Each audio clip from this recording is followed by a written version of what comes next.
तुर्की पर मिसाइल दागी गई है। अब आप कहेंगे भाई ईरान नहीं दागी होगी। इससे पहले जब तुर्की के ऊपर मिसाइल दागी गई थी तो ईरान ने मना कर दिया था कि हमने नहीं दागी। अब एक बार फिर से कुछ ही देर पहले तुर्की पर एक और मिसाइल दागी गई। तुर्की ऑलरेडी रेड अलर्ट पर था। तुर्की नाटो का मेंबर है। नाटो के डिफेंस सिस्टम ने उस मिसाइल को मार गिराया, लेकिन मामला तो गड़बड़ा गया कि ये मिसाइल दाग कौन रहा है। इजराइल तुर्की और ईरान को भिड़वाना चाह रहा है, या क्या सच में तुर्की के अंदर ईरान मिसाइल दाग रहा है? मेरा यह दिल कह रहा है कि ईरान इतना बेवकूफ नहीं है कि तुर्की पर मिसाइल दागकर तुर्की को मैदान जंग में घसीट ले। जाहिर सी बात है, मिडिल ईस्ट में बहुत कुछ बड़ा चल रहा है। अभी हम वो रिपोर्ट भी नहीं भूले हैं जिसमें खुद मोसाद के एजेंट्स को सऊदी अरब ने गिरफ्तार किया था, जो काम कर रहे थे सऊदी अरब के सिविलियंस एरिया को बम से उड़ाने की। तो हो सकता है इस जंग का फायदा उठाकर, अफरा तफरी का फायदा उठाकर बड़े बड़े देशों को ईरान के खिलाफ मैदान में उतारने की कोशिश इजराइल कर रहा हो। बहरहाल अभी तक ईरान ने पहले तो मना कर दिया था ये हमला, क्योंकि अभी हुआ है तो ईरान ने आधिकारिक तौर पर कुछ नहीं कहा है। लेकिन दूसरी तरफ अमेरिका ने बड़ा कदम उठाया है गल्फ में, और समझ लीजिए जो सागर के अंदर, ईरान के समुद्र के अंदर ईरान के जो टैंकर हैं, अब अमेरिका ने उन टैंकरों को भी उड़ाना शुरू कर दिया है। ईरान के जो समुद्र में टैंकर उड़ाए गए हैं उनका खूंखार मंजर दिखा रहा हूं।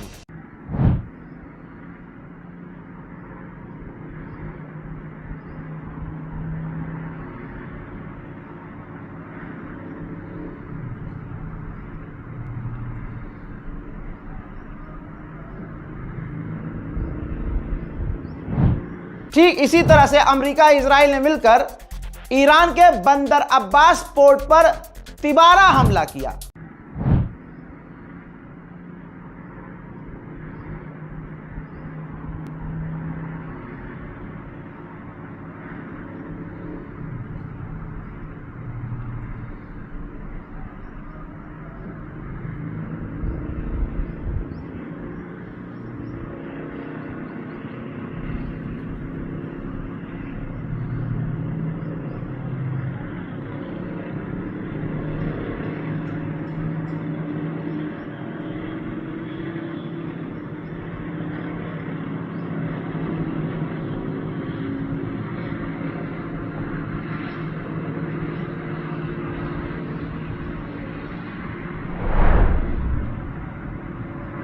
दोस्तों, ईरान पर पूरी ताकत से इजराइल और अमेरिका हमलावर हैं।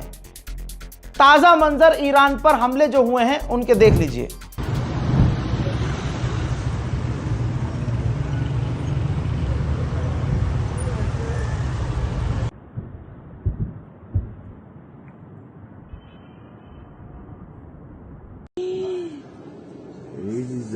दोबारा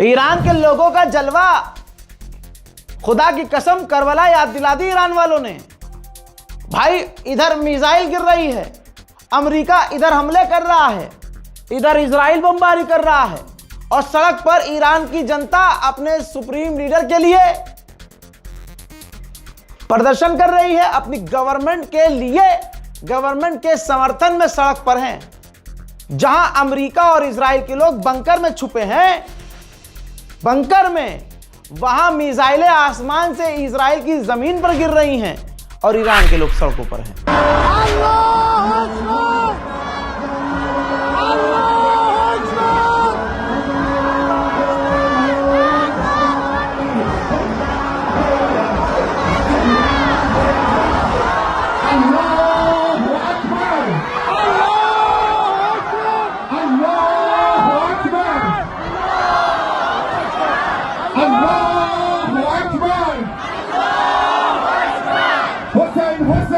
अमेरिका का बहुत बड़ा मैगजीन है जिसका नाम है पॉलिटिको, बहुत फेमस है। ठीक, उसने पता है क्या लिखा है, आपको फुल स्क्रीन पर दिखा रहा हूं। लैंग्वेज देखिए क्या इस्तेमाल किए इसने। भूल जाओ रिजीम चेंज करना, अपना बिहेवियर कब चेंज करोगे? यानी ट्रंप पर ही लात मार दी है और ट्रंप पर ही सवाल खड़े कर दिए हैं कि भैया ईरान में रिजीम चेंज करना तो तुम भूल जाओ, अब ये बताओ अपना बिहेवियर, अपना ये जो गुंडा बिहेवियर है ये खत्म कैसे करोगे, कैसे बदलोगे? अल उदैरी एयरबेस कुवैत में है अमेरिका का। ईरान ने ऐलान किया है कि हमने अल उदैरी एयरबेस अमेरिका का जो बेस है उस पर बड़े हमले किए हैं और बड़ा नुकसान पहुंचाया है। अब तुर्की पर मिसाइल कौन दाग रहा है वो बात की बात है। अमेरिका की वहां भी हवा निकल गई है। तुर्की के अंदर अमेरिकी एम्बेसडर, अमेरिकी जो ऑफिशियल्स रहते हैं, अमेरिका ने उनसे कह दिया कि जल्दी तुर्की छोड़कर भागो, छुपो, निकलो वहां से। ईरान को तगड़ा नुकसान हो रहा है। ये देखिए सैटेलाइट इमेज से दिख रहा है कि ईरान का नेवल बेस पूरी तरह से तबाह हो चुका है, लेकिन फिर भी ईरान लड़ रहा है। IRGC के कमांडर ने कहा कि ईरानियों के लिए कुछ ही दिन में हम बड़ी खुशखबरी लेके आने वाले हैं, बहुत बढ़िया, मजा आ जाएगा। आगे उन्होंने कहा कि दुश्मन यानी तेल अवीव के एयर डिफेंस सिस्टम कमजोर पड़ रहे हैं, कुछ दिन में बिल्कुल बेकार हो जाएंगे। और अमेरिका ने सोचा था ये जंग बहुत छोटी होगी, यूं ही खत्म हो जाएगी, लेकिन ये जंग तो लंबी हो गई है।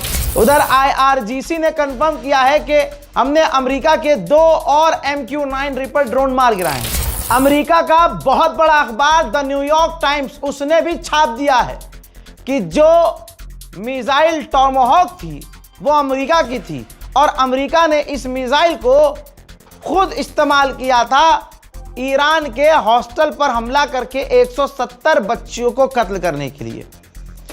यह अमेरिका का अखबार लिख चुका है। लेकिन रूबी का लियाकत हिंदुओं को खुश करने के लिए, मोदी RSS को खुश करने के लिए 170 बच्चियों के नरसंहार को यह कह के जस्टिफाई करती है कि आयतुल्ला खामनाई थे तो वो हिजाब लड़कियों से जबरदस्ती करवाते थे, तो 170 लड़कियां मार दो, इस पर खामोश रहो। बहुत बढ़िया भैया। साउथ कोरिया, सिंगापुर, जापान और हांगकांग, ये चारों का आप स्टॉक मार्केट देख लो, चारों का स्टॉक मार्केट लाल हो गया है, लाली लाल है, लाली लाल, बिल्कुल डाउन। पूरी दुनिया को जो ट्रंप ने हमला ईरान पर किया और खामनाई को कत्ल किया, उसका नुकसान पूरी दुनिया को उठाना पड़ रहा है। और सुनिए, कतर ने 313 लोगों को गिरफ्तार किया है जो गलत इंफॉर्मेशन और फेक न्यूज फैला रहे थे। ईरान ने कहा है कि अब कोई वजह नहीं है अमेरिका से बात करने की, और हमने ना साइप्रस, ना तुर्की, ना अजरबैजान, कहीं पर किसी पर हमला नहीं किया। अब ऐसा लग रहा है कि इन देशों पर हमला इजराइल ही करवा रहा है, ताकि कोई तो देश भड़क जाए और कोई तो ईरान के खिलाफ हमारा साथ दे दे। लेकिन वार है ईरान का खौफ, कोई भी देश ईरान के खिलाफ खुलकर सामने नहीं आ रहा है। अरब देशों को जो ईरान पीट रहा है, सही पीट रहा है। ईरान ने कहा था अरबों से कि अपनी जमीन का इस्तेमाल हमारे खिलाफ होने मत देना। अब सबूत क्या मिले हैं? यह कुवैत का वीडियो है। कुवैत में रेगिस्तान में अमेरिकी लॉन्चर्स मिले हैं।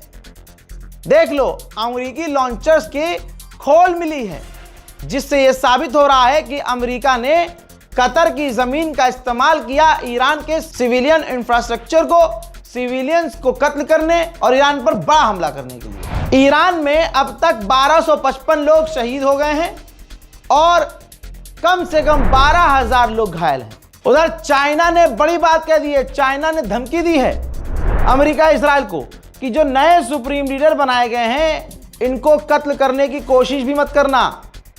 ये ईरान का इंटरनल मैटर है कि वो किसे राष्ट्रपति चुन रहे हैं, किसे नेता चुन रहे हैं, किसे सुप्रीम लीडर चुन रहे हैं। लेकिन अगर उनको निशाना बनाया तो फिर अच्छा नहीं होगा। उधर देखिए दोस्तों, IRGC ने भी ऐलान कर दिया है कि हम अपने नए सुप्रीम लीडर मुस्तफा खामनाई का हर हुक्म मानने को तैयार हैं। 10 दिन हो चुका है ईरान के अंदर इंटरनेट पूरी तरह से बंद है। कहीं कहीं चल रहा है, बहुत मुश्किल से चल रहा है। जिन इलाकों पर जेन्युइनली बड़े हमले हो रहे हैं उन इलाकों में ईरान में, तेहरान में इंटरनेट बंद है। अमेरिका फर्स्ट तो है ही नहीं। ट्रंप ने अमेरिका फर्स्ट को इजराइल फर्स्ट कर दिया है। सबूत इसका एक और है। डोनाल्ड ट्रंप ने कहा कि अब जंग तभी खत्म होगी जब दोनों चाहेंगे, म्यूचुअल अंडरस्टैंडिंग से। और इसमें ईरान नहीं है, इसमें दूसरे की बात हो रही है, यानी इजराइल। इजराइल के कहने पे जंग शुरू की, अमेरिका जंग खत्म करेगा। ट्रंप ने कहा म्यूचुअल अंडरस्टैंडिंग होगी, जब हम दोनों किसी बात पर राजी होंगे तब ये जंग खत्म होगी। ने दोस्तों, अब दिखाया है मोदी सरकार ने कलेजा। ईरान की 3 वॉरशिप फंस गई रास्ते में। उसने मदद मांगी भारत से कि आप हमें अपने यहां डॉक करने की, अपने जहाज को रोकने की इजाजत दीजिए। तो ईरान को इजाजत दे दी। ईरान को मोदी सरकार ने परमिशन दे दी कि भाई रुकेगा अब ये जहाज यहीं पर। और उसके बाद आगे से सफाई भी दी, बहुत क्लियर कह दिया और ऐलान करके कहा है, हमने ईरान के 3 जहाज़ों को अपने यहाँ रुकने की इजाज़त दी और उनके नौसैनिक भी हमारे यहाँ भारत में रुक सकते हैं जब तक चाहे। और हमने जो ये काम किया है बिल्कुल सही किया है। जिंदगी में पहला सल्यूट प्रधानमंत्री मोदी के लिए मेरे दिल से निकला है। ये काम किया है मोदी जी आपने, दोस्त वाला। फिलहाल के अपडेट में इतना ही। इस रिपोर्ट को शेयर कीजिएगा, इंतजार कीजिए अगले अपडेट का। तब तक के लिए जय हिंद।